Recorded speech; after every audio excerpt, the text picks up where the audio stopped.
Una va a estar de acuerdo con la afirmación y la otra va a estar en contra. Me faltó decirles por qué tiene que ser así. Ven aquí, supongan que aquí yo hubiera puesto menor. La afirmación que estábamos investigando aquí era que P era mayor que 0.6.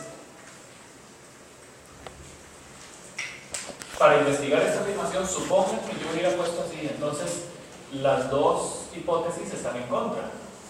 Ninguna está de acuerdo. Entonces, si hacemos toda la investigación y nos tomamos la molestia de hacer los cálculos y terminamos aceptando la hipótesis nula, ¿qué diremos acerca de la afirmación? ¿Que sí es cierto o que no? Si se aceptó la hipótesis nula es porque aceptamos que P es igual a 0.6, y si la afirmación es que P es mayor, pues no estamos de acuerdo con la afirmación. Y si por otro lado, más bien rechazamos la hipótesis nula a favor de la alternativa, entonces ¿qué? Estamos de acuerdo, estamos en contra de la afirmación. O sea, siempre estaríamos en contra de la afirmación. Así no puede funcionar. Hay que darle chance de que estemos de acuerdo y de que estemos en contra. Por eso una tiene que estar de acuerdo y la otra tiene que estar en contra. No pueden estar ni las dos de acuerdo ni las dos en contra.